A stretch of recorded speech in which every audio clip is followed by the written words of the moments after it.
8% d'enfants issus de milieux ouvriers, ils sont dans les grandes écoles en France. Il y a plus que 8% d'enfants ouvriers intelligents, capables de faire les grandes écoles quand même en réalité. C'est ça la méritocratie républicaine. Ils te disent qu'il faut lutter contre le communautarisme, mais en fait ils alimentent le communautarisme. Je veux dire, ils construisent le communautarisme. Ils veulent que tu incarnes le communautarisme.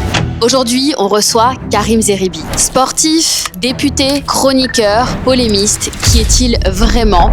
On a essayé de m'écarter de la vie politique marseillaise. Quand ils ont vu que Karim Zeribi pouvait potentiellement briguer la mairie de Marseille, ils se sont dit il va falloir lui jeter quand même une boule puante dans son jardin. Moi j'aime pas ce terme racisé. Moi je suis pas racisé.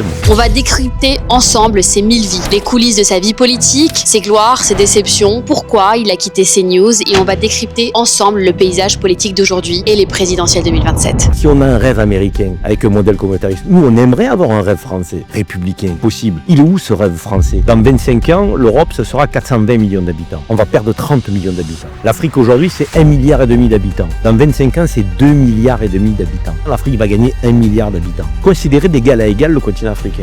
Respectez-le. Les matières premières en Afrique, arrêtez de les piller. Il faut les transformer en Afrique, avec des entrepreneurs africains, au service de la jeunesse africaine. Qu'est-ce que tu conseillerais aux gens pour éveiller justement cette conscience un peu politique ?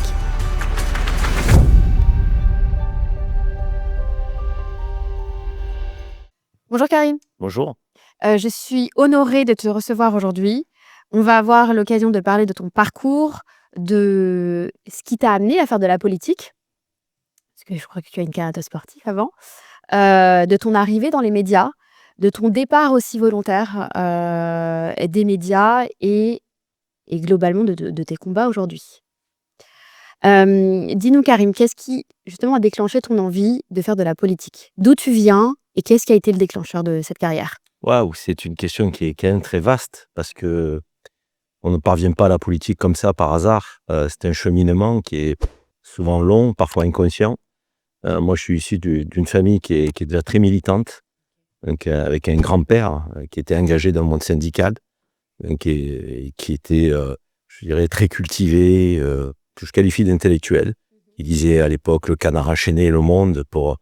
je dirais un grand-père issu de l'immigration algérienne qui était venu en France pour travailler, que habituellement on avait plutôt une main-d'œuvre ouvrière analphabète, parce qu'ils allaient les chercher donc dans l'arrière-pays, dans les montagnes, plutôt costauds, robustes, pour résister au travail difficile dans les usines. Moi, mon grand-père était costaud, robuste, mais il était aussi très bien, je dirais, calibré sur le plan intellectuel. Donc, il avait eu la chance d'aller à l'école, comme très peu d'Algériens à l'époque sous la colonisation. Très peu étaient scolarisés. Il a fait partie des Algériens qui ont été scolarisés. Et donc, une maîtrise parfaite du français, très intéressé à l'actualité, très militant, très engagé, d'abord pour l'indépendance de l'Algérie, et puis ensuite sur les questions politiques et sociétales au sens noble du terme. Donc, j'ai baigné là-dedans. Donc, quand tu baignes là-dedans, tu entends, je dirais, tous les jours, tes parents, tes grands-parents évoquer les questions sociales, les questions de justice, les questions d'actualité. Et inconsciemment, tu es imprégné, quoi. Alors, c'était pas mon truc au départ, parce que je voulais être footballeur professionnel, et j'ai été en sport-études, centre de formation, stagiaire pro. Donc, j'ai fait du football mon métier pendant quelques années avant une blessure. Et lorsque je me suis blessé, tout naturellement, je suis revenu vers le militantisme, qui inconsciemment m'appelait certainement, et ça a été un militantisme associatif dans les quartiers populaires d'où je venais, puis syndical dans le monde de l'entreprise, puisque je me suis réinséré dans le monde de l'entreprise après ma carrière de footballeur, donc par obligation. J'étais déjà père de famille, j'étais très précoce moi, donc et il fallait assurer à la maison, et donc militantisme associatif, syndical. Et puis à un moment donné, tu te dis, finalement les vraies décisions, elles se prennent où ? Du côté du politique, de celui qui est élu et qui a le manche. Et donc je me suis dit, je vais passer de l'autre côté. J'ai envie de me présenter au suffrage de nos concitoyens, et puis porter un projet, un idéal, une vision, des valeurs, des principes, tout ce qui m'animait en tant que bénévole associatif ou bénévole syndical. Donc tout ce qui m'animait, je voulais le mettre en œuvre sur le plan politique. Donc c'est assez naturel comme cheminement. Mais je dois le dire avec une base quand même très privilégiée, Oui. qui est celle de mes parents et de mes grands-parents. Ce qui n'est pas le cas de tout le monde, donc il faut le dire aussi. Tu avais déjà un bagage culturel, tu avais déjà des conditions dans le milieu familial. Ouais. Et qu'est-ce qui s'est passé quand tu as intégré justement, tu as fait partie de ceux qui décident, du coup, de politique. Quel était ton idéal et comment s'est passée la confrontation avec la réalité ? Bah, je vais le dire assez clairement, quand tu fais de la politique, si tu es militant, que tu colles des affiches et que tu tractes, tout va bien. Donc, ils ont besoin de bras, ils ont besoin de gens pour les soutenir. Ok, dès que tu veux être en position élective pour obtenir et briguer des mandats et des responsabilités, ça devient un peu plus compliqué. Parce que tes premiers adversaires en politique, ils sont dans ton camp. Oui. Ils sont pas en face. En face, tu sais qui tu combats. Tu sais que tu combats l'extrême droite, par exemple, quand tu es dans mon cas. Mais tu te dis que finalement, tu vas avoir des amis dans ton propre mouvement. Mais c'est pas le cas. C'est pas le cas parce qu'on est beaucoup dans la lutte des égos, des jalousies. En fait, il y a une expression qui dit c'est pas la lutte des classes, c'est la lutte des places, en Oui. réalité. Et ils sont prêts à tout pour ça. Et quand tu commences à avoir un leadership et que tu commences à intéresser, à attirer des foules, à parler en public et à voir que les gens sont attentifs à ce que tu dis, ben les leaders politiques potentiels commencent à, je dirais, à être inquiets et à se dire, ben finalement, il va prendre la place de qui? Il va briguer quel mandat? Et ton adversité, elle est dans ton camp. Et ça, c'est très difficile à accepter au départ parce que tu te dis, il y a tellement de choses à faire pour améliorer la vie de la cité avec un grand C. Il y a tellement de choses à faire pour qu'on puisse vivre ensemble, pour que l'économie fonctionne, pour que le social soit juste, pour que la méritocratie soit pas une promesse, pour que l'égalité des chances soit effective. Il y a tellement de choses à faire pour répondre aux besoins de la société qu'il faut passer 70 à 80% de son temps à se battre dans son propre camp avec les égos des uns et des autres. Et ça, c'est très chronophage en termes d'énergie. Moi, j'étais pas fait pour ça. Moi, je suis fait pour être dans l'action. Moi, je suis fait pour produire, pour construire, pour faire des choses. Je suis un développeur. Je ne suis pas quelqu'un qui me nourrit de conflits ou qui est un Machiavel de la stratégie pour écarter du chemin tel concurrent ou tel concurrent. Ça, c'est pas mon truc, ça me passionne pas, ça. Alors, il y a des gens qui sont passionnés que par ça en Oui, politique. oui, parce on en voit leur première source de motivation, c'est la guéguerre en interne. Donc la politique, au premier sens du terme, c'est moi, je veux être la tête d'affiche. Et donc, je mets toutes les conditions en ma faveur au sein du même groupe pour être l'élu. Il n'y En a fait, pas réellement de combat ils concret sur le terrain. ils consacrent toute leur énergie à la conquête du pouvoir Ouais. en oubliant totalement l'exercice du pouvoir. Et c'est pour ça que les gens sont déçus. Parce qu'ils voient les politiques prêts à faire toutes les promesses, Oui. à être prêts à tout pour conquérir le pouvoir. Mais une fois qu'ils l'ont conquis, l'exercice du pouvoir est tout autre. Tu ne respectes pas tes promesses, tu tournes le dos à tes principes, tu fais des alliances contre nature. Et là, les gens ne comprennent plus parce qu'ils ne t'ont pas élu pour ça. Et donc, il y a une dichotomie qui est énorme en politique entre la conquête du pouvoir, où le politique est prêt à tout, écrasé, écarté de son chemin, même ses propres amis, et l'exercice du pouvoir, où là, finalement, le mandat, j'ai envie de dire, il n'en a que faire de respecter ses promesses ou pas, de les réaliser. Il est déjà sur le mandat d'après. Oui. Et sur le mandat d'après, il nourrit une forme de clientélisme, je dirais, qui ne sert pas à l'intérêt général. En fait, la politique, c'est une addition d'intérêts particuliers. C'est ça qui est un peu décevant. Parce que moi, j'avais un idéal, l'intérêt général. Là, je viens des quartiers populaires, mais je ne voulais pas parler qu'aux quartiers populaires.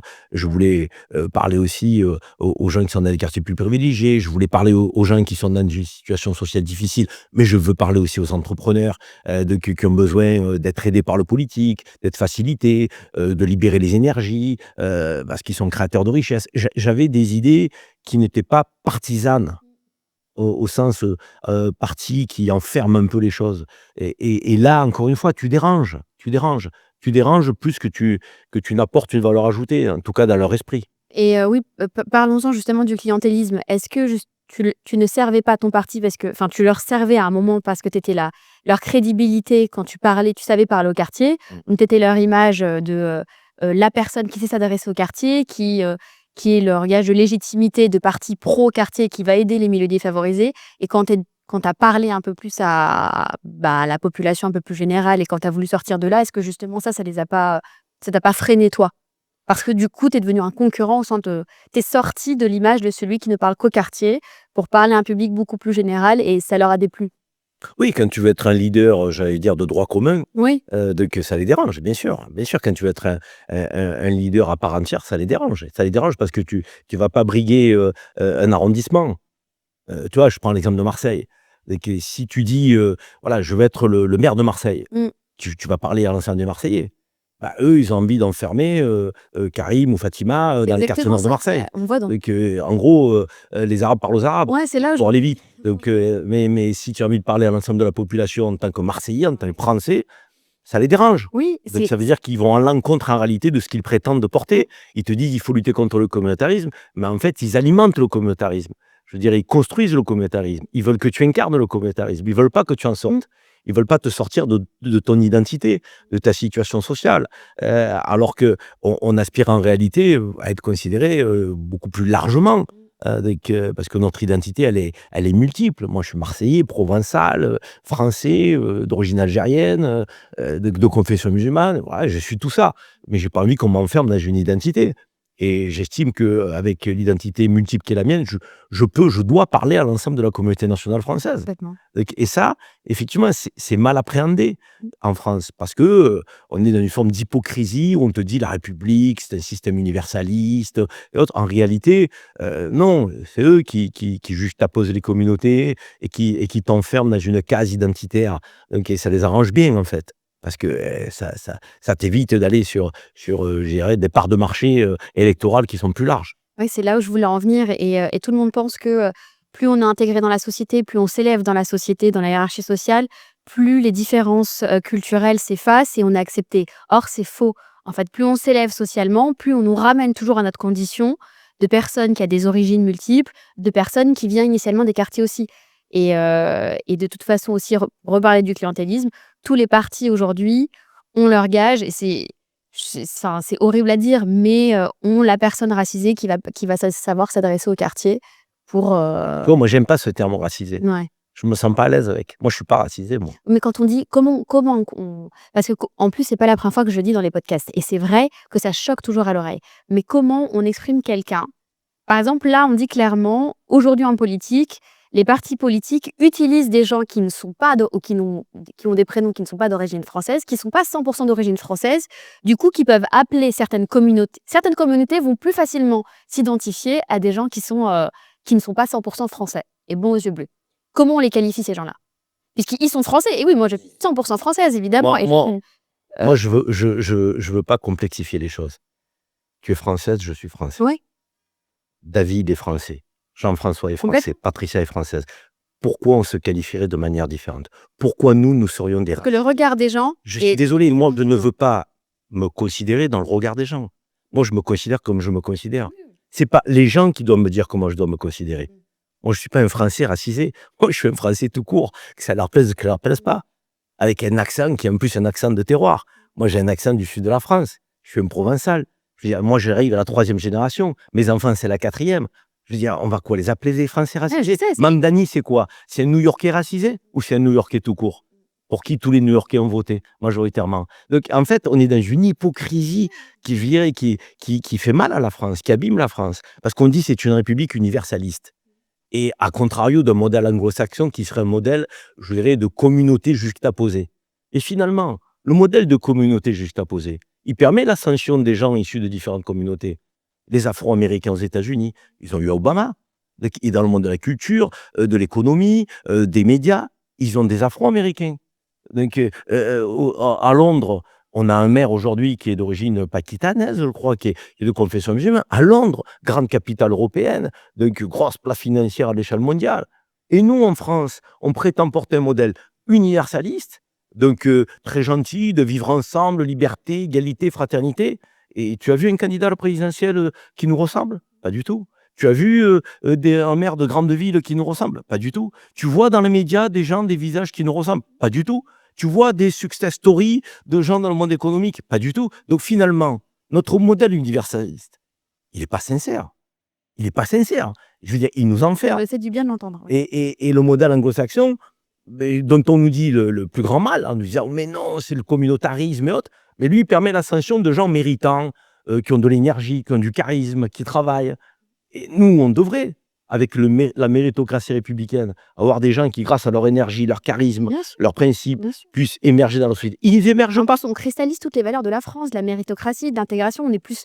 Donc on a le droit de s'interroger. Oui. Moi, je reste républicain, universaliste, refusant les mots racisés, refusant d'être enfermé dans une case, mais je dis haut et fort qu'il faut mener un combat en France pour que liberté, égalité, Ça fraternité s'applique à tous. ne soit pas une promesse sans lendemain, mais soit effective, cette promesse pour tous et partout. Tant qu'on n'aura pas cette effectivité, cette réalisation, les gens douteront de la République. Et les gens douteront des principes de laïcité. Si tu dis au nom des principes de laïcité, il y a quelques signes religieux d'une religion en particulier qui vont être évacués de la voie publique, mais les autres seront acceptés. Mais c'est pas la laïcité, ça. C'est pas la laïcité, ça. Je veux dire, c'est une laïcité à géométrie variable. Donc, la France, aujourd'hui, elle doit s'interroger sur une chose. C'est l'égalité de traitement pour tous et partout. Tant qu'on n'aura pas, effectivement, cette réflexion profonde dans la société française, on aura des confrontations, on aura des désillusions, on aura un désenchantement. Les gens ne croiront pas à la République, et notamment ceux qui sont le plus en difficulté. Parce que normalement, si on a un rêve américain avec un modèle communautariste, nous, on aimerait avoir un rêve français, républicain, possible. Il est où ce rêve français, républicain, Il y possible? a Il y aucune a toujours ouais. 8% d'enfants issus du milieu ouvrier qui sont dans les grandes écoles en France. 8% d'enfants issus du milieu ouvrier qui sont dans les grandes écoles en France. C'est ça la méritocratie républicaine? Il y a plus que 8% d'enfants ouvriers intelligents, capables de faire les grandes écoles quand même en réalité. Et comme le système, c'est un système de cooptation, c'est un système, j'allais dire, où il faut avoir une puissance financière pour faire des études, ça coûte cher, il faut avoir des connaissances. C'est la République des réseaux en fait. C'est la République des réseaux. Quel que soit le parti, de toute façon, tout le monde dit méritocratie en panne. Réplication, enfin, c'est un système où l'élite sociale se reproduit entre elles et ceux venant des milieux un peu plus modestes ont du mal. Moi, je crois vraiment à la méritocratie. Je suis un bébé de l'école de la République, donc je sais qu'on peut y arriver, mais on a conscience aussi que c'est de plus en Non, plus mais difficile. jusqu'où on peut arriver? Moi aussi, Ah, je suis un on est toujours bébé de là. l'école républicaine, mais le plafond de verre. Ah, il est très fort. Merci. Il est très fort. Il est très fort pour des, pour les questions qu'on vient de citer. Ouais. Pour ces sujets-là aussi. Bon, on a essayé de m'écarter de la vie politique marseillaise. On m'a mis une affaire judiciaire alors que j'avais fait 21% et demi aux élections Ouais. législatives dans les quartiers nord. Et l'élection d'après, c'était la municipale pour moi. Quand ils ont vu que Karim Zeribi pouvait potentiellement briguer la mairie de Marseille, ils se sont dit, il va falloir lui jeter quand même une boule puante dans son jardin. Donc, lettre anonyme au parquet. Et on m'a rendu inéligible pour 6 000 € d'ABS, d'abus de biens social. Je ne sais pas si les gens qui nous regardent savent ce que c'est l'ABS. L'ABS, ce n'est pas le détournement d'argent public. L'ABS, c'est l'argent de ma société. Donc, on m'a accusé de faire le siège social de ma maison, de ma société, chez moi. Chose que beaucoup d'entrepreneurs font. Ce que beaucoup d'artisans, de libéraux font. Beaucoup d'entrepreneurs. On m'a accusé de m'être cédé ma voiture. J'avais une belle voiture de société, j'étais le seul actionnaire de ma société, je me suis cédé la voiture. Peut-être que j'aurais pas dû le faire, mais ça mérite pas la peine qu'on m'a infligée, ça mérite un petit redressement de quelques milliers d'euros. Non, inéligibilité, peine d'amende colossale, d'interdiction de gérer l'entreprise. Enfin, on a voulu m'écarter de la vie économique et politique. Mais Ils n'ont pas réussi, mais ils ont essayé. Il y a des questions de non-sens, et là, pour le coup, je prends position, peut-être que je vais le payer après, mais l'abus de biens social en France, quand on détient 100% des parts de notre société, donc c'est de l'argent qu'on a fait seul avec notre société, on ne peut pas se payer une voiture, on ne peut pas parfois se payer des restaurants, c'est-à-dire que on ne lèse personne, on est le seul actionnaire, mais un comptable ou un contrôle fiscal peut nous rendre peut nous condamner, en fait, comme si on a fait quelque chose d'injuste, d'illégal. Et ça n'a absolument aucun sens, et c'est pour ça que la plupart des entrepreneurs aussi, notamment même ceux qui ont un business, même des auto-entrepreneurs, des freelances, etc., ils mettent leur siège ailleurs pour pouvoir dépenser tout seuls, sans rendre des comptes à personne, l'argent qu'ils ont fait seuls. Mais c'est très spécifique, l'abus de biens social à la France. Aux États-Unis, tu n'as pas d'ABS. Mais tout le monde, que ce soit à Dubaï, aux États-Unis ou même dans d'autres pays en Europe, vu que tu n'as pas d'autres associés, qui est-ce que tu lèses en fait? Si tu n'as aucune créance ailleurs, c'est juste... C'était mon cas. Mais oui, là en plus, c'est... Donc voilà, ça c'est propre à la France. Alors parlons justement de ces 6 000 €. Quand on voit en plus que Hidalgo et tous les maires de Paris ont des dizaines de milliers d'euros soit d'enveloppes noires qui sont légalement noires, qu'on ne doit pas justifier, soit on a prouvé aussi qu'ils utilisaient l'argent pour leur famille ou pour des voyages personnels. Non, mais c'est énorme de toute manière. En politique, l'utilisation de l'argent public, je veux dire, à des fins personnelles ou de promotion personnelle, dont personne ne dit rien. Je veux dire, c'est scandaleux. Mais surtout, en plus, quand c'est parce qu'il y a c'est une enveloppe noire, c'est pour des promotions et on n'a pas justifié. OK, sauf que là, on a réussi à prouver en plus que c'était pour des voyages perso ou des cadeaux perso pour les enfants. Bien sûr. Donc là, il y a même pas de vocation politique, quoi. Ah, mais c'est clair, c'est clair. Et tu les vois tous de droite, de gauche, et ils créent l'injustice, alors que c'est de l'argent public qu'ils ont détourné, qui font le tour des plateaux télé, on leur tend des micros, ils vont crier à la victimisation, alors que des chefs d'entreprise, comme moi je l'ai été, que condamné pour 6 000 € d'abus de biens sociaux, il y en a quasiment tous les jours. Mais bien sûr. Moi, si j'étais politique, aujourd'hui, je le suis plus, et si je faisais une campagne de dimension nationale, moi, j'abolirais l'abus du bien social. Sur certaines conditions, tu ne devrais pas pouvoir attaquer un chef d'entreprise au don de l'argent qu'il a gagné. Qu'il a gagné. C'est l'argent que j'ai gagné. Voilà, c'est ça. Je veux dire, c'est incroyable, quoi. C'est- On vient te c'est- demander des comptes sur la manière dont tu dépenses l'argent Oui, que tu as ça- gagné. Donc, c'est là où la France, à un moment donné, waouh, les chefs d'entreprise, il faut un peu les Mais laisser tranquilles. on étouffe fiscalement. Ces règles-là n'ont aucun sens. Et il y avait une maire d'un arrondissement à Paris, celle qui a dit qu'elle aimait être bien apprêtée. Je crois qu'elle a dépensé plus de 40 000 € dans les vêtements. Donc, elle a dépensé 40 000 € dans des robes Dior, Balenciaga, ce que tu veux. Et alors que moi, si par exemple ces chaussures et ce costume, potentiellement, voilà, au bon vouloir d'un contrôleur fiscal, je peux être redressée si j'ai payé avec ma boîte. Et du coup, je l'ai pas fait. Alors que pourtant, je suis face caméra, je gagne ma vie grâce à ça. Mais on peut décider que ce que je fais n'est pas est illégal. Et je peux être redressée. Et si j'avais voulu me lancer en politique, ça serait l'équivalent de Karim ici. Et j'aurais pu être considérée comme inéligible parce que j'ai payé ces Louboutins et ce costume The Couples avec ma société, Exactement. quoi.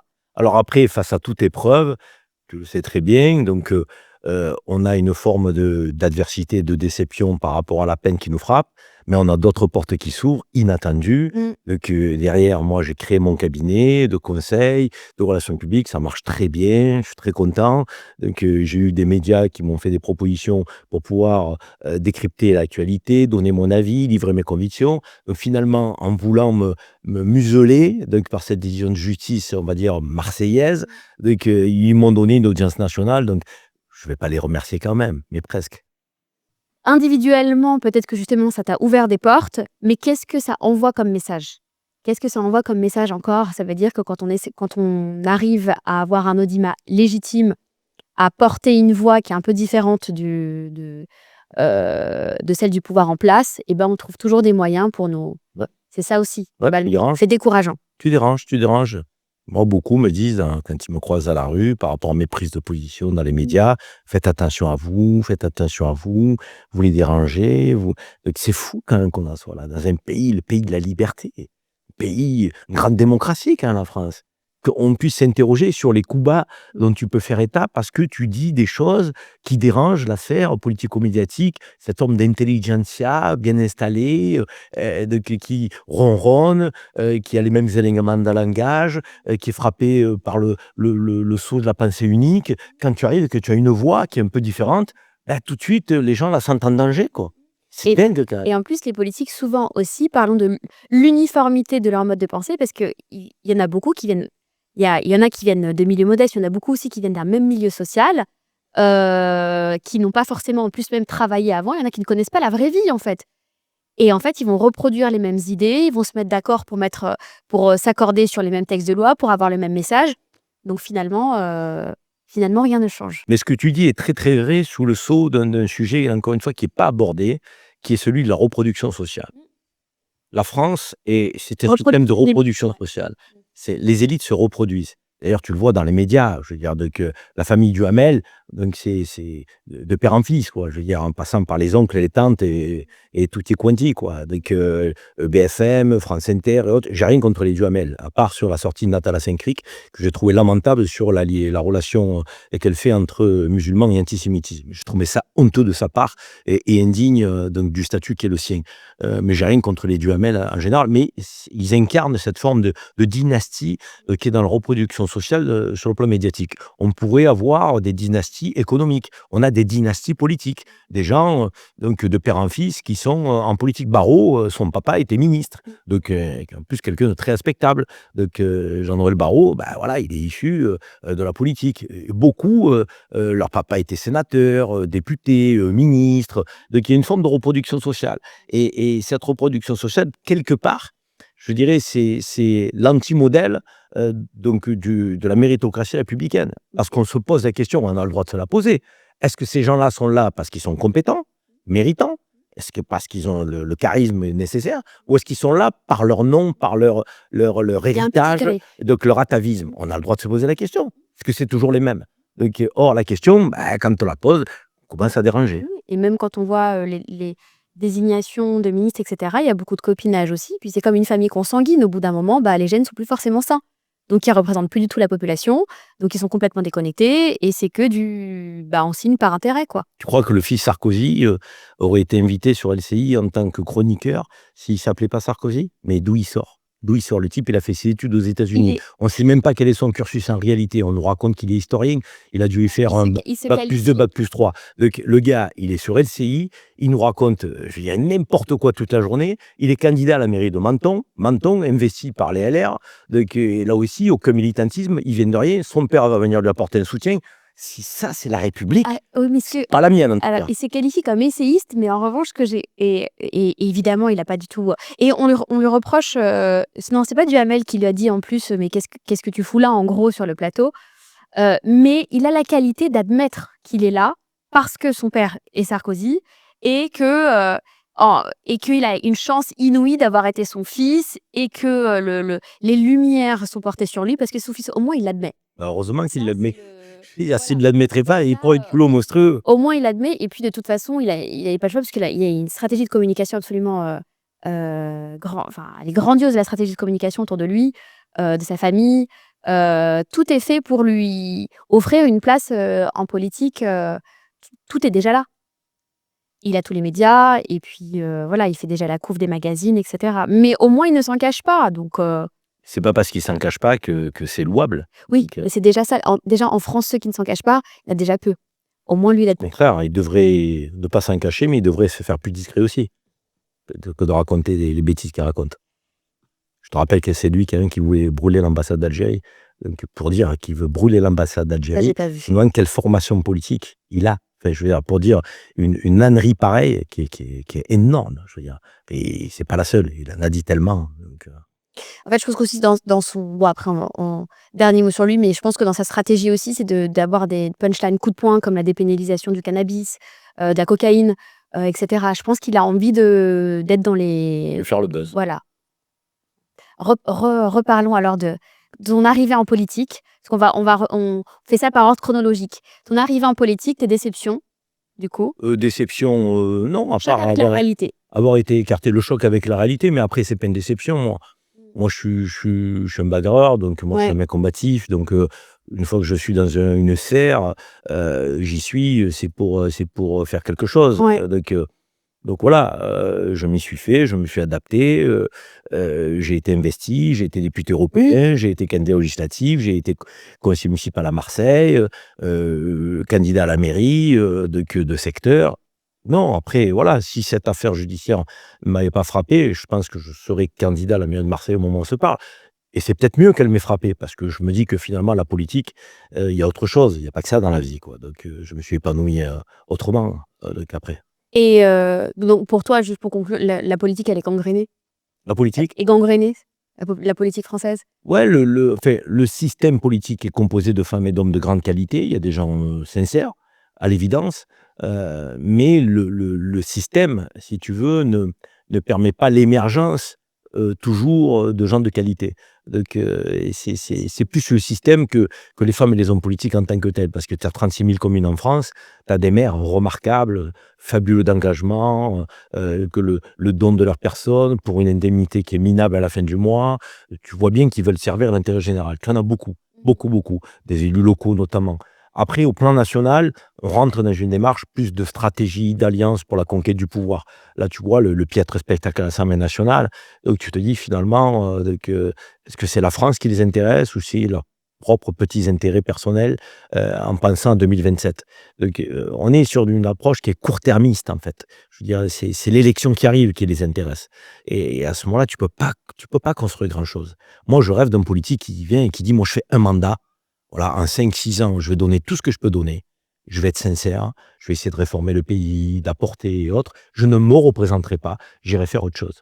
Or, on a des gens aujourd'hui qui rentrent en politique à 25 ans, assistants parlementaires, et qui ressortent à 75 et qui ont fait toute leur vie en politique en n'ayant qu'une seule aspiration, être élu, réélu, Et je réélu, pense réélu. Bardella, ouais. Et quand tu veux toujours être réélu, je ne pense pas que tu serves l'intérêt général automatiquement et naturellement. Tu sers tes intérêts pour être réélu, plus que l'intérêt collectif. Et c'est là où le bas blesse. Alors, on a mis le cumul des mandats dans le temps limité pour la présidentielle. On devrait le faire pour les autres élections.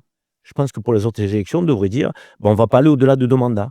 Je ne vois pas pourquoi on l'a fait que pour le président de la République. On aurait dû le faire pour tous les autres mandats, parce qu'il est bon aussi que les politiques aillent faire un tour dans la société civile.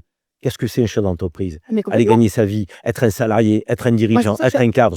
La plupart ne savent pas ce que mais c'est. oui, moi, je suis absolument outrée de voir à quel point, en fait, ils se pensent légitimes. Et comment on peut voter pour quelqu'un qui n'a aucune expérience de la vraie vie?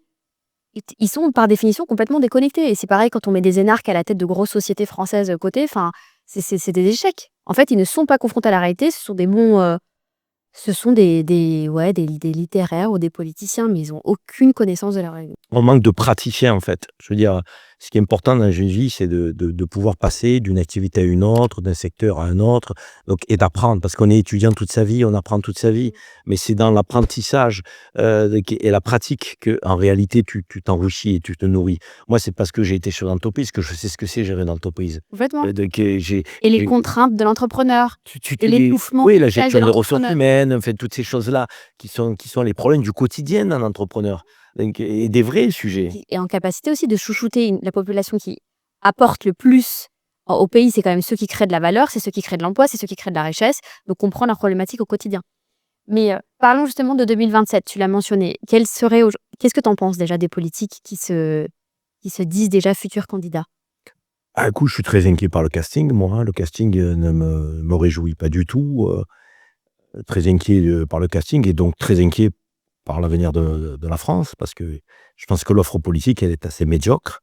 Elle ne fait pas rêver. Je vois personne porter un idéal avec sincérité.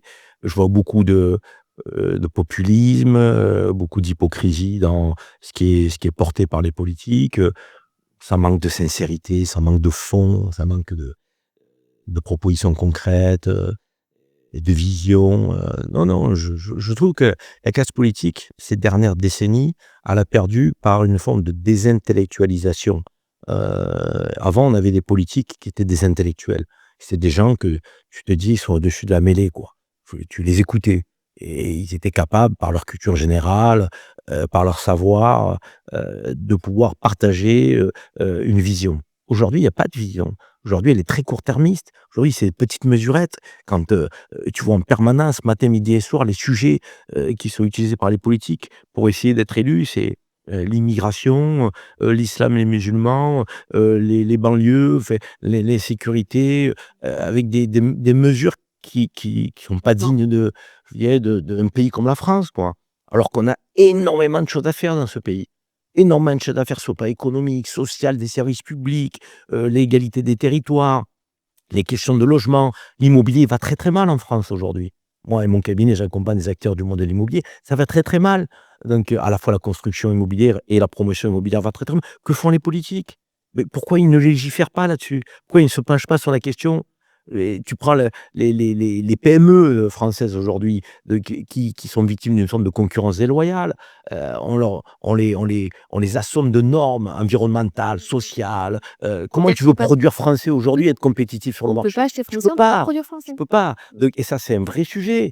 Parce qu'on a 23 millions de PME sur le continent européen, 23 millions de PME, donc qui subissent la concurrence à la fois asiatique, donc américaine, et qui sont prises dans l'étau. Mais on ne leur parle pas à ces gens-là. Ils sont créateurs de richesses, d'emplois, de développement. Tu vois, et les politiques sont très loin de tout ça. On nous dit l'immigration est un fardeau. Mais s'il n'y a plus d'immigrés demain, il n'y a plus d'économie française. Il n'y en a pas un qui a le courage de le dire. Bien sûr qu'il faut réguler les flux migratoires. Personne ne dit qu'il ne faut pas les réguler. Mais reconnaître aussi que les immigrés dans notre pays font les boulots, les jobs les plus difficiles. Tu vas dans le secteur du BTP, qui sont dans les tranchées? C'est que des gens de couleur. Donc, tu vas à 5 heures du matin dans le métro, qui va ramasser les poubelles, qui vont être les gouvernantes dans les maisons, les femmes de ménage, qui sont celles qui vont chercher les petits à la crèche et à l'école. Donc c'est des Philippines, c'est des Maghrébines, c'est des Africaines. La réalité, c'est que c'est 51% des cuisiniers en Île-de-France qui sont dans les restaurants. 51% en Île-de-France des cuisiniers, 25% en France. Donc, ça veut dire que tu n'as plus de restauration si tu n'as plus d'immigrés dans les cuisines. Et je pourrais te donner des chiffres comme ça en permanence. 15% des artisans, commerçants sont des étrangers. Donc, en Île-de-France, 51% des taxis sont des étrangers. Quand on prend le taxi, tu as 18% des ingénieurs qui sont des étrangers. Et on a comme ça 25% des médecins. Il n'y a plus d'hôpital public s'il n'y a pas de médecins étrangers. Donc moi, j'aimerais quand même que dans le débat public français, on dise oui, il faut gérer les flux migratoires.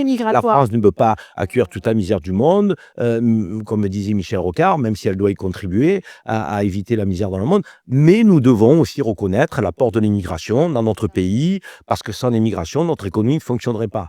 Et là, je ne parle que des questions économiques. Tu veux qu'on parle du sport et de la culture? Mais c'est il n'y a pas d'équipe de France de foot. Je veux dire, c'est pas champion du monde. Donc, et pareil pour les Jeux Olympiques. Tous nos champions olympiques ont des origines immigrées. Un Français sur 4, 25% de la population française, aujourd'hui, donc, a un parent, un grand-parent immigré. Donc, il faut qu'on arrête de raconter des histoires. Il faut qu'on arrête de diaboliser l'immigré parce qu'il est immigré, l'étranger parce qu'il est étranger. On doit condamner la délinquance d'où qu'elle vienne, qu'elle soit étrangère ou française, peu importe. Moi, l'origine de la délinquance, elle ne m'intéresse pas. C'est le délinquant que je veux condamner. Mais je veux aussi reconnaître que tout un chacun aide à la construction de la France. Les Français, les étrangers en situation régulière, qui bossent, qui sont méritants, qui respectent les lois, les valeurs de la République, il faut aussi les reconnaître, ceux-là. Donc, sans arrêt, on divise. On fracture. C'est un clientélisme pour les gens de la province. C'est insupportable, quoi. Voilà ce qu'on a pour la présidentielle à venir. Tu me parles de 2027. Mais 2027, on sait déjà, je dirais, le ton de la campagne. Le ton de la campagne, il va être là. Et personne n'aura le courage de dire ce que je viens de dire là, parce qu'ils vont dire que c'est pas porteur électoralement. Oui, parce que l'immigré, il vote pas. Donc, ça, c'est sûr. Mais moi, je fais confiance à l'intelligence des Français. Parce que je suis convaincu que les Français ne sont pas racistes. Il y a des racistes en France, mais les Français ne sont pas racistes. Et donc, je veux appeler aussi à cet esprit républicain, intelligent des Français pour leur dire, attendez, ne tombez pas dans les pièges. Ils sont gros, les pièges. Ils sont énormes, les pièges. Votez pour quelqu'un qui va penser la France dans 20 ans, 25 ans, pour vos enfants, pour vos petits-enfants. Tu vas penser une France forte, universaliste, républicaine, laïque, sincère pour tous.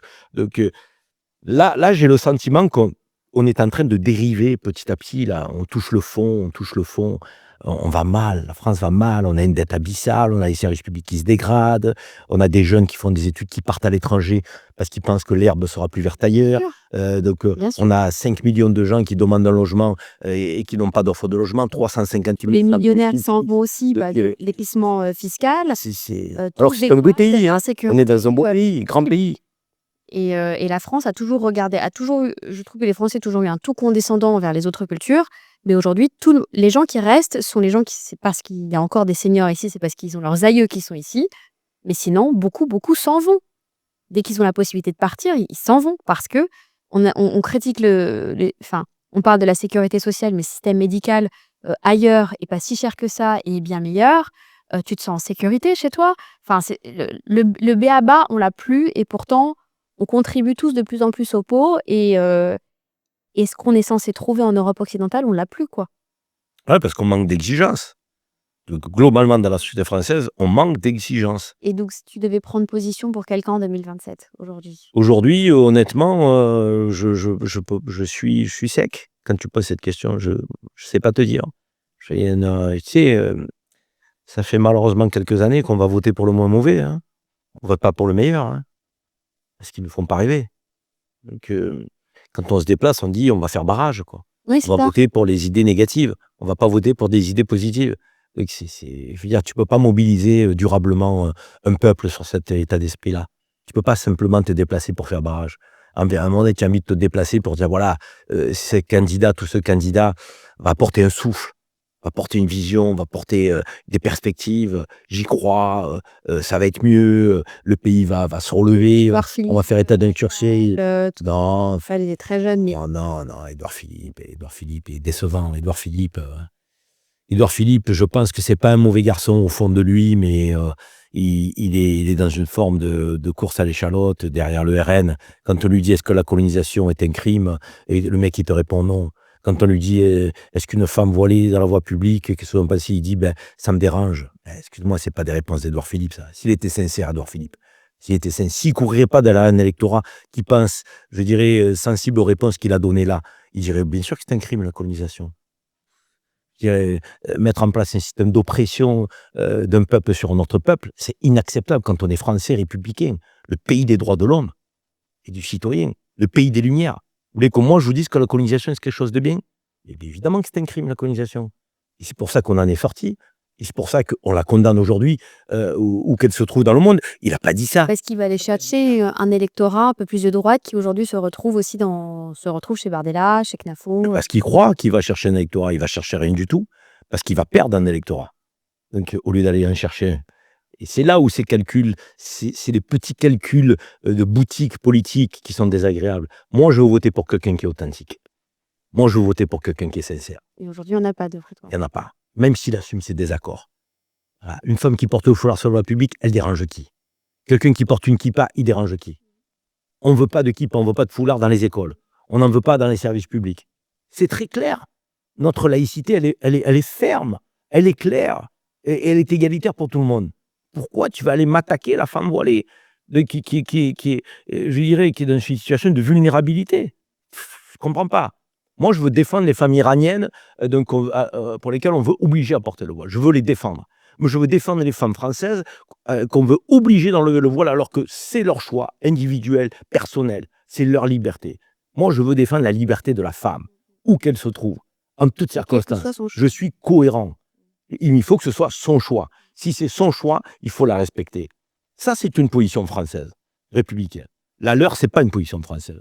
C'est une position à la limite de la xénophobie, de l'islamophobie. Et ça dit pas son nom. Et une France qui est à la limite de la xénophobie, de l'islamophobie, c'est une France qui se perd.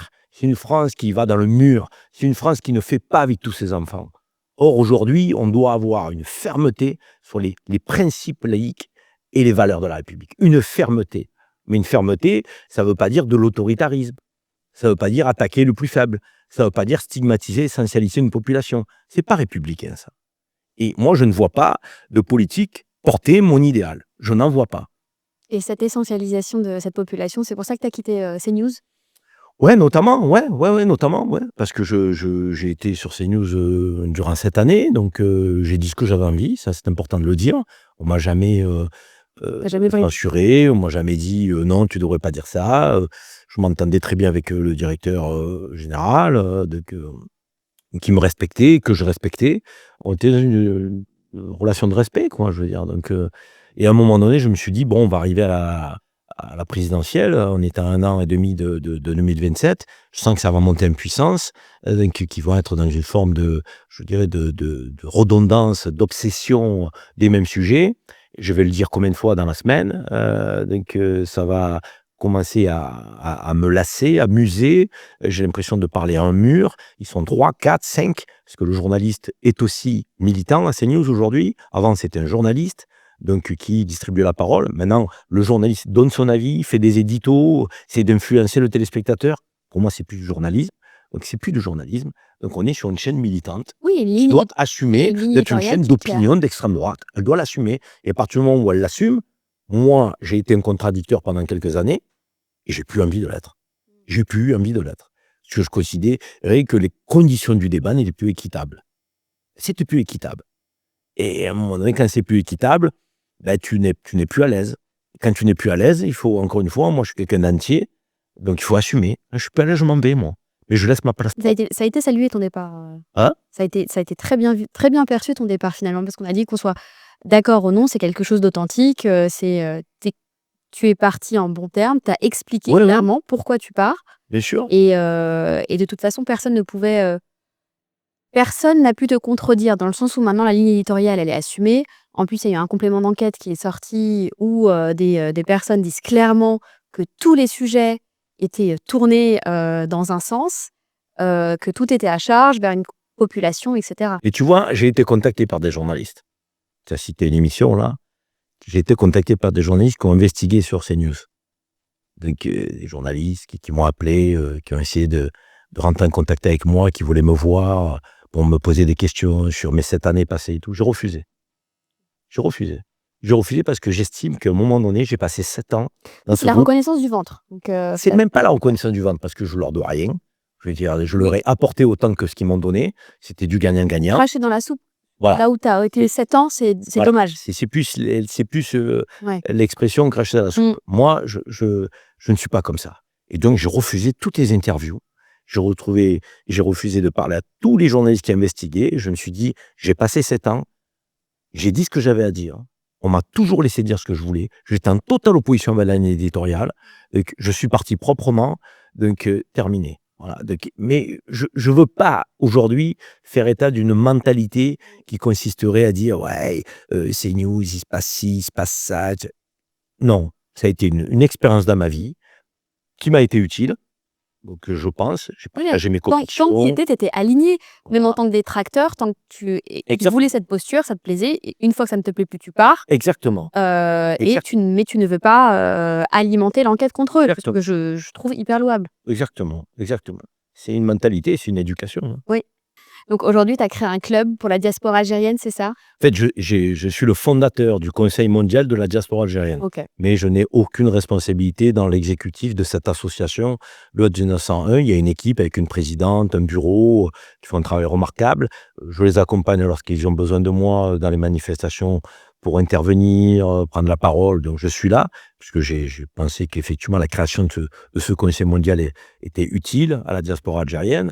Donc, j'en suis le fondateur, j'ai insufflé l'idée. Je te disais tout à l'heure que j'étais un développeur, que j'aime développer des idées. Après, voilà, j'ai quand même beaucoup d'activités dans ma vie. Je suis chef d'entreprise, j'interviens pas mal aussi à l'étranger.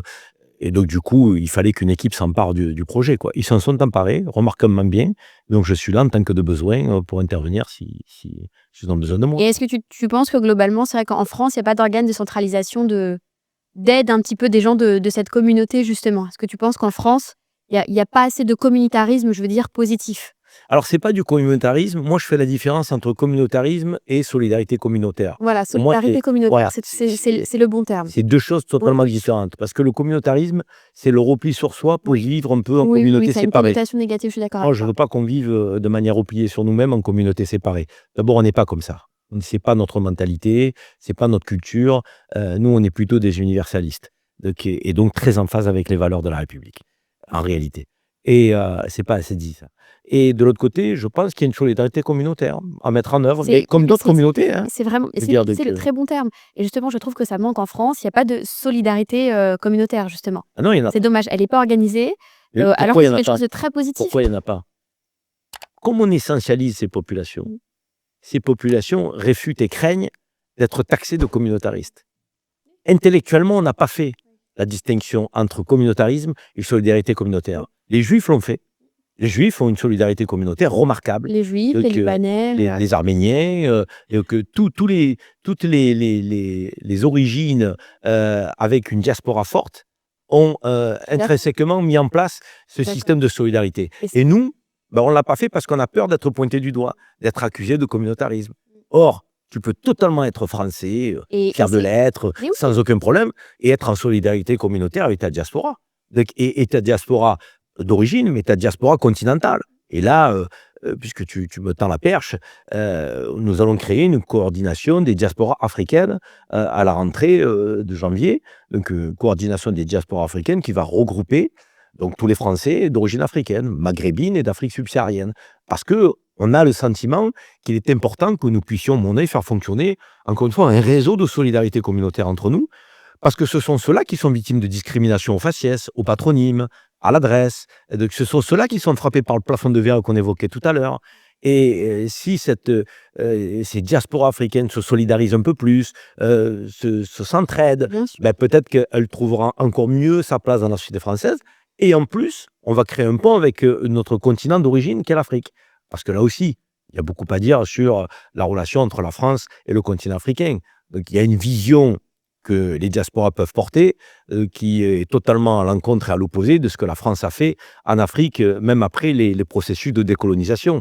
Parce qu'il y a eu décolonisation politique, mais il y a eu poursuite de la colonisation économique.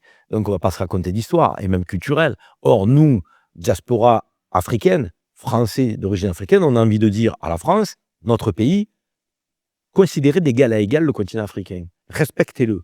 Donc, commercez avec, mais il faut que ce soit du gagnant-gagnant. Les matières premières en Afrique, arrêtez de les piller. Il faut les transformer en Afrique, avec des entrepreneurs africains, au service de la jeunesse africaine. Parce que vous ne pouvez pas dire qu'il ne faut pas que les flux migratoires du continent africain viennent chez nous et empêcher l'Afrique de se développer avec ses ressources. Il y a une schizophrénie là. Parce que si les Africains veulent traverser la Méditerranée au péril de leur vie, c'est parce qu'il n'y a pas d'avenir en Afrique. Parce qu'il n'y a pas d'entreprise en Afrique. Il n'y a pas d'industrie en Afrique. Ils ont les matières premières, c'est le continent le plus riche de la planète, mais dont on pille les matières premières pour les transformer en Asie et en Europe, ou aux États-Unis. C'est insupportable. Donc moi, je suis pour la transformation des matières premières africaines en Afrique, avec des entrepreneurs africains, dans une démarche de coproduction. On peut monter des JV, des joint ventures, donc travailler ensemble avec des entreprises françaises, africaines. C'est du gagnant-gagnant. C'est quand même assez simple à faire. Toutes les sociétés se mettent d'accord sur ça. L'Afrique, c'est là où il y a le plus de potentiel économique. En plus. Les marchés sont extraordinaires, que ce soit la finance, ou enfin toutes les sociétés de services s'implantent là-bas parce que c'est le marché de demain, c'est l'Afrique. Alors, c'est le marché de demain, et d'autant plus, il y a quelque chose qu'on ne dit pas. Nous avons un continent européen de 450 millions d'habitants. Dans 25 ans, l'Europe, ce sera 420 millions d'habitants. On va perdre 30 millions d'habitants. L'Afrique, aujourd'hui, c'est 1,5 milliard d'habitants. Dans 25 ans, c'est 2,5 milliards d'habitants. Dans 25 ans, l'Afrique va gagner 1 milliard d'habitants. Vous voulez dire quoi? Aux Africains, on pille vos ressources, mais vous crevez la bouche ouverte en Afrique? C'est insupportable. Si vous voulez que la jeunesse africaine reste en Afrique, il faut donner des opportunités économiques aux Africains en Afrique, dans leur pays. Et donc ça veut dire des partenariats, une coopération d'égal à égal, gagnant-gagnant. Si l'Europe ne comprend pas ça, alors il ne faut pas qu'elle se plaigne de voir des Africains vouloir traverser la Méditerranée pour venir chercher un Eldorado, certes, qui n'existe peut-être plus en Europe, mais ils viendront quand même tenter leur chance en Europe. Parce qu'on pille leurs ressources aujourd'hui. Il faut dire la vérité. Il y en a qui vont dire on peut responsabiliser l'Afrique aussi de son état et pas responsabiliser les Occidentaux de ce qui se passe. Mais l'Afrique, aujourd'hui, on voit qu'il y a une prise de conscience. Parce que si on voit que la France a été chassée de certains pays africains, notamment avec ses bases militaires, parce que l'Afrique n'a plus envie d'être sous le joug français. Et on a une population africaine aujourd'hui avec des jeunes qui sont réveillés, qui sont en contact avec le monde grâce à ça. Et qui ont envie d'une liberté, d'une émancipation. Ils ont envie de vivre dans leur pays comme on vit ailleurs. Et donc, ils ont envie que leur pays se développe et sorte d'une approche, j'ai envie de dire, néocoloniale. Et donc, il y a une envie des populations africaines à s'émanciper et qui poussera des nouveaux dirigeants africains à ne plus jouer le jeu du clientélisme tel qu'il a été jusqu'à présent mis en œuvre. Et puis, après, il va de l'intérêt de l'humanité, hein. Donc, l'intérêt de l'humanité, c'est quand même, je dirais, la cohésion entre les continents, la guerre des civilisations que certains appellent. Moi, je la réfute. Donc, moi, je m'y oppose. Je pense qu'on doit vivre ensemble. Donc, en maîtrisant les ressources naturelles, en maîtrisant aussi les enjeux de démographie. Mais tout ça, ça se fera que si on est dans un climat apaisé. Non, parce que les gouvernements africains ont joué le jeu. Ils étaient complètement partie prenante Bien sûr. avec l'Europe. Bien sûr, bien sûr. Non, il faut créer une nouvelle relation euro-africaine. Donc, nos deux continents ont des intérêts partagés. Et si je dois jouer un rôle à l'avenir au sein d'une ONG ou au sein d'une action engagée, même économique, business ou quoi, ça sera au service d'une relation euro-africaine revisitée, repensée, gagnant-gagnant. Moi, ça me tient à cœur. L'Afrique me tient énormément à cœur. Et je suivrai ces aventures parce qu'en plus, j'adorerais aussi prendre part à ce sujet. Il y a énormément de choses à faire. La bancarisation des populations africaines, toutes les sociétés de services qui s'implantent là-bas et qui n'ont pas de... Il y a énormément de choses à faire. Donc, je suivrai tes Il y a aventures. 200 millions de femmes et d'hommes aujourd'hui dans le monde qui font partie de la diaspora africaine. 200 millions de femmes et d'hommes qui souvent réussissent, trouvent leur place dans les sociétés dans lesquelles elles sont installées. Et donc, et si ces 200 millions de femmes et d'hommes portaient un regard sur leur pays d'origine et apportaient un concours, une expérience, des compétences, une expertise, je pense que ça accélérerait le processus d'émancipation économique de l'Afrique. C'est aussi quelque chose auquel il faut contribuer. Et puis, il y a 50 millions de PME donc, sur le continent, donc, ce qui est énorme. Mais c'est plutôt des micro-entreprises aujourd'hui, très très petites, qu'il faut aider à se développer donc, pour qu'elles puissent effectivement prendre plus de place, plus d'ampleur, créer plus d'emplois, plus de richesses. Implémenter les multinationales en Afrique, mais avoir une organisation et un management qui est africain et non pas déplacer en fait des expats européens là-bas, en puissancer les populations locales. Mais il se passe des choses, hein. Quand on voit l'Union africaine créer une zone de libre-échange, donc la ZECLAF, donc, au sein de l'Union africaine, au sein du continent africain, il se passe des choses. Ça veut dire on a une zone de libre-échange en Europe où il n'y a pas de barrière douanière entre les commerces qui est effectué entre les pays de l'Union européenne. Demain, il n'y aura pas de barrière douanière entre les pays du continent africain lorsqu'ils commerceront entre eux. Et les barrières douanières se situeront aux confins et aux frontières du continent africain. Donc ça va dans le bon sens. Il y a cette prise de conscience. Il faut l'accélérer. Et revenons à la France. Qu'est-ce que tu conseillerais parce que je pense qu'il y a pas mal de gens qui vont nous écouter et peu de personnes finalement ont des opinions politiques tranchées parce qu'ils ne s'informent pas. Qu'est-ce que tu conseillerais aux gens pour éveiller justement cette conscience un peu politique chez eux? C'est difficile comme question parce que moi je pense qu'il faut être curieux de toute manière dans sa vie, donc, de manière un peu naturelle et automatique, curieux pour être au fait de l'actualité, curieux pour s'enquérir des questions économiques, curieux pour bien comprendre le monde et la manière dont il se développe. Donc je pense que chacun doit faire aussi un travail de curiosité pour s'enrichir et pas simplement écouter et prendre pour argent comptant tout ce qui peut se dire ici ou là. Et c'est vrai que les réseaux sociaux, ça peut être le meilleur, mais ça peut être le pire aussi. En fait, c'est comment prendre part à la politique quand justement tous les discours sont maintenant uniformes, sont aseptisés, sont pas forcément sincères, tu l'as dit. Les gens sont juste abreuvés de passages télé, etc. Et moi, j'ai fait aussi mon média pour pouvoir rendre l'information peut-être un peu plus digeste et qu'on puisse parler. Je suis pas journaliste, je suis complètement indépendante, évidemment, mais voir les personnes telles qu'elles sont en dehors des discours et des pitchs qu'on voit à la télé qui sont extrêmement répétitifs. Oui, mais les formats longs tels que le tien, c'est des formats aujourd'hui, à mon avis, qui sont très importants. Parce que le média mainstream, c'est des formats très courts. Donc en 30 secondes, il faut livrer une pensée et c'est souvent une punchline. Une punchline, elle ne peut pas résumer une pensée. Un format long te permet de développer. Tu vois, ce que j'ai dit sur le continent africain, tu ne peux pas le dire aujourd'hui sur un média mainstream, une chaîne info. Tu n'as pas le temps. D'abord parce que le sujet ne sera pas abordé, ça ne les intéresse pas. Et puis tu n'as pas le temps de le dire. Il faut expliquer rapidement, oui, on est invasion migratoire, submersion. Voilà, une fois que tu as dit ça, il y a 2-3 échanges, c'est fini, on passe à la séquence d'après. C'est effrayant de voir comment on traite l'actualité. Or, un média, j'appelle ça un média, podcast, long comme le tien, permet de dérouler une pensée avec laquelle on est d'accord ou pas. Mais c'est aussi ça, la grandeur du débat et d'un pays qui fait vivre sa démocratie. C'est de pouvoir avoir des avis opposés, mais des avis opposés argumentés. Argumentés. Et donc moi, j'invite les gens à se cultiver par le livre, même si c'est plus la mode. Moi, je suis plutôt une génération où on continue de lire. J'aime beaucoup lire. Et puis, aller maintenant sur le digital, mais sur des formats plus longs. Donc, pour pouvoir décliner une pensée. Bien, je trouve qu'on perçoit beaucoup plus une personnalité à travers des formats longs. Oui. Plutôt que des questions de Dakota qui peuvent être en plus prévues à l'avance, etc. C'est clair, c'est clair. Non, c'est pour ça que les formats comme le tien, à mon avis, se développent et fonctionnent. Donc, c'est pas hasard. Hein. Et juste pour l'actualité brûlante, est-ce que là, on a vu Sarkozy qui a sorti son bouquin après 22 jours de prison. On le voit mener la campagne de son fils. On le voit reprendre la parole aussi sur des grands podcasts. Est-ce que tu penses qu'il a un avenir en politique? Honnêtement, moi, je dis ce que je pense. Hein. Tu m'as invité, c'est pas pour que je fasse de la langue de bois, c'est pas mon habitude. Moi, j'ai apprécié Sarkozy 2007. Je vais pas mentir.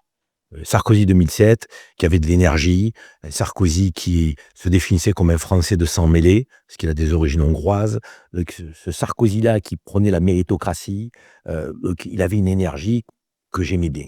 Comme Bernard Tapie d'ailleurs. Bernard Tapie était quelqu'un que j'aimais bien aussi. Moi, j'aime les gens qui ont de l'énergie, qui donnent le sentiment qu'ils veulent faire, qui sont dans le pragmatisme, le concret. J'aime pas les énarques et les polytechniciens de salon donc, qui connaissent pas la vie. Et donc, Sarkozy m'a donné l'impression, à un moment donné, de pouvoir je dirais, parler à des gens comme moi et d'autres, et de vouloir faire France ensemble avec des gens comme moi. J'ai été déçu. J'ai fait partie des gens déçus parce que je trouve qu'il n'a pas valorisé la valeur travail, tel qu'il l'avait dit. Par exemple, dans sa campagne, il avait dit qu'il faut une différence de salaire entre quelqu'un qui ne se lève pas le matin, quelqu'un qui se lève et qui va au boulot et qui mérite. Et c'est pas vrai aujourd'hui. Il l'avait dit, il ne l'a pas fait. Et ça n'est toujours pas le cas. Et ça, je le regrette, premièrement. Deuxièmement, il avait dit la sécurité. Évidemment que vivre dans un pays qui est safe, c'est fondamental. Et quand tu vas aujourd'hui dans certains pays du Moyen-Orient ou de l'Est de l'Europe, où tu te dis je suis en toute sécurité, j'ai pas peur quand ma fille va à l'école, revient de l'école, quand elle prend les transports. C'est vachement important ça, de vivre en toute tranquillité et tout. Donc, est-ce qu'il a restauré la sécurité? Non, il a supprimé des postes de fonctionnaires de police, 13 000. Il en a. Après, dès qu'il parlait de la sécurité aussi, il se faisait caillasser. Hein. Dès qu'il parlait de la sécurité aussi, on l'accusait, etc. Non, mais quand il a été président de la République, il a supprimé 13 000 postes de fonctionnaires de police. Moi, je connais bien le ministère de l'Intérieur, j'ai été conseiller du ministre de l'Intérieur. La police, elle a besoin d'effectifs. Quand tu supprimes 13 000 postes, tu ne veux pas lutter contre l'insécurité. Donc, ça a été encore une fois une deuxième promesse non tenue. Donc, sur un sujet très important. Ensuite, les entrepreneurs. Est-ce que Sarkozy, il a aidé les entrepreneurs, ceux qui avaient envie de créer des richesses, je ne parle pas du financier. Moi, je fais une différence entre l'énarque qu'on met à la tête d'une entreprise, donc en tant que gestionnaire, de l'entrepreneur créateur de richesses qui crée son entreprise, qui met les mains dans le qui crée de la valeur et de l'emploi. Pour moi, je fais la différence entre les deux. Complètement. Et en France, pour ceux qui ne le savent pas, il faut qu'ils sachent qu'on a 3 millions d'entreprises, dont 2 900 000 qui sont des PME, TPE. Donc, ça veut dire que c'est le tissu majeur de l'économie française. Et ce tissu majeur, il n'est jamais aidé. Jamais aidé. On aide toujours les grands groupes qui ont des super directions juridiques, directions fiscales, qui sont dans des allègements fiscaux et tout. Mais le patron de PME, lui, il paye les taxes plein pot. Une utilisation fiscale intense pour les grands groupes. Mais c'est vrai que les PME, elles étouffent. Elles ne sont pas aidées. Elles n'ont pas les moyens. En fait, elles ne demandent même pas que les faire contribuer à leurs résultats. Elles demandent juste à avoir un allègement parce que les gens, ne comprennent pas les textes. Tu ne peux plus embaucher. Troisièmement, Sarkozy ne les a pas aidés. Quatrièmement, immigration. Il parlait d'une immigration choisie. Moi, je suis pour une immigration choisie. Mais tous les enfants d'immigrés sont pour une immigration. Tous les enfants d'immigrés sont pour on n'est pas contre l'immigration choisie. Les gens ne se rendent pas compte que ceux qui veulent le plus l'immigration choisie, c'est ceux qui ont des parents d'origine étrangère. Quelqu'un qui vient en France pour agresser, voler, mal se comporter, pas respecter les lois françaises, mais il me pose problème autant à moi qu'un Français de 10 générations. Donc, je vais dire, il faut arrêter, quoi. Je veux dire, faut arrêter. Il pose beaucoup plus problème aux gens, justement, qui sont, je vais réutiliser le mot, racisés ou des origines, parce qu'on subit l'amalgame tous les jours. Et on doit se justifier de ne pas être délinquant, on doit se justifier de ne pas recevoir d'aide, on doit se justifier d'être un citoyen exemplaire. Parce qu'on est assimilé à ces gens. Donc, on souffre beaucoup plus. Quatrième chose que Sarkozy n'a pas fait, il n'a pas mis en place une politique d'immigration choisie. Il n'a même pas été capable de dire que l'immigration que pouvait être une source de rayonnement pour la France et de force pour la France une fois qu'il a été élu. Donc finalement, Sarkozy, il a tourné le dos durant l'exercice de son mandat. C'est pour ça que je parlais tout à l'heure de conquête du pouvoir et d'exercice du pouvoir. Pour la conquête du pouvoir, il a été flamboyant en 2007. L'exercice du pouvoir, il a été pitoyant. Et en 2012, il n'a pas été réélu. Et en 2012, il a couru derrière le FN. À l'époque, je ne sais pas s'il s'appelait déjà Rassemblement National, mais il a couru derrière l'extrême droite pour être élu. Et aujourd'hui, alors le Sarkozy d'aujourd'hui, mais c'est de pire en pire. Sarkozy d'aujourd'hui, il fait 20 jours de prison, on dirait qu'il a fait 20 ans. Il sort un bouquin, il va nous expliquer donc, les horreurs de la prison. Lui qui ne s'est jamais intéressé aux conditions carcérales, il faut qu'il vive 20 jours de prison, inclus dans une cellule tout seul. Pas une surpopulation carcérale, avec 2 gardes du corps qui étaient dans 2 cellules à côté, avec une salle de sport dans laquelle il était tout seul quand il faisait du sport, avec les livres qu'il voulait, avec tout ce qu'il voulait rentrer, des visites quotidiennes quand tu as une visite par semaine pour les autres parloirs. C'est scandaleux, il nous prend pour des imbéciles. Quand je vois des gens faire la queue pour aller acheter son bouquin, mais j'ai de la peine pour eux. Honnêtement, j'ai de la peine pour eux et j'assume ce que je dis là. Je veux dire, mais c'est pitoyable. Il y a une forme de cinéma qui est mis en place autour de mise en scène autour de ces 20 jours de prison. Non mais il faut arrêter, quoi. Je veux dire, faut arrêter. On a 73 000 détenus en France pour 60 000 places de prison. On a l'Observatoire international des prisons qui nous sanctionne chaque année pour traitement ignoble. En fait, la prison française, c'est la fabrique du crime. Ah oui, oui. C'est la fabrique du crime. Et- Tu rentres en France pour un petit délit, tu ressors, tu deviens un grand délinquant. Donc, alors que ça devrait te corriger, la prison. Ça te corrige pas. Ça te rend pire qu'avant que Et tu y encore, il n'y rentres. a pas assez de place parce qu'il y Et a des gens qu'est-ce qui qu'il a fait, devraient être Sarkozy, pour incarcérés. ça? Rien. Il a fait 20 jours de prison. Il va nous expliquer que ça a été les 20 jours les plus graves de sa vie, les plus dramatiques de sa vie, qu'il a prié Dieu, qu'il a eu des appels de ci, des appels de là. Non, mais c'est quoi ça? On verse dans le ridicule. Le ridicule. Moi, je trouve ça énorme. Énorme. Mais fais-toi discret. Fais-toi discret. Tu as été un privilégié, même en prison. Et si tu es sanctionné, c'est qu'il y a des charges contre toi. Tu ne peux pas avoir 4 procès sur lesquels tu es condamné et être blanc-bleu. Tu ne peux pas. Je veux dire, ça fait beaucoup 4 procès sur lesquels tu es condamné. Et les gens vont t'expliquer qu'ils veulent de l'intégrité, de la probité en politique, et ils font la queue pour aller acheter son livre. Donc, tu vois la schizophrénie? La schizophrénie. Il a créé de l'empathie parce que ex-président incarcéré, parce que... Ah oui.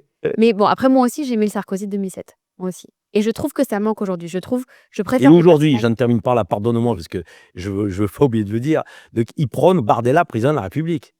Ah, ça, j'ai pas vu. Il fait campagne pour Bardella. Il dit que Oui, il dit que le discours de Bardella n'était pas si loin que le sien. l'union des droites, c'est pas l'union des droites, c'est l'union des extrêmes droites. Et quand tu vois que le gars, il prône, je dirais, il fait la promotion de Bardella, mais il faut pas être effectivement... Moi, je l'ai pas. Il ne Moi, faut je l'ai pas prendre les gens pour interprété des comme ça. Moi, imbéciles. j'ai Pourquoi il fait la promotion de Bardella? Moi, je veux le dire à ceux qui nous écoutent. Il attend d'être gracié par Bardella si Bardella est président de la République. Il n'a pas été gracié par Macron, donc il tourne le dos à Macron, il se tourne vers Bardella. Il se tourne vers celui qui peut le gracier. Sarkozy n'attend que la grâce. C'est pas l'intérêt de la France qui l'intéresse, c'est être gracié. Et donc, pour être gracié, il se dit, je fais la promotion de Bardella, je fais tout pour que Bardella soit président de la République, et derrière, la peine de prison, je vais y échapper, il va me gracier. C'est ça, un grand président? C'est ça, un grand homme politique? La France est tombée bien. C'est vrai que j'avais pas eu cette grille de lecture. Moi, je me disais, bon, il fait campagne pour la droite, mais pas absolument Bardella. Parce que j'avais lu qu'il avait dit que Bardella avait un programme, finalement, qui n'était pas si loin que le sien à l'époque. Mais ça aurait été tellement gros de soutenir Bardella, qui, pour moi, est le candidat le plus... je prends vraiment positif, le plus inéligible aujourd'hui, pourtant. Mais Oui, je ne sais pas si tu as vu une récente émission de télévision où on demande à Bardella, on lui demande ce qu'il pense de Sarkozy, on lui dit, est-ce que vous avez une question posée à Sarkozy? Où vous allez chercher toute cette énergie? Deuxième personnalité. Monsieur Trump, vous avez une question à poser à Monsieur Trump. Où vous allez chercher cette énergie? Non, mais Bardella, quand il sort de ses fiches, il n'a rien à dire. mais Il apprend les fiches par cœur. C'est le cher- candidat TikTok. j'adorerais l'inviter, Bardella, d'ailleurs. Il pense à J'adorerais Sarkozy. discuter avec lui.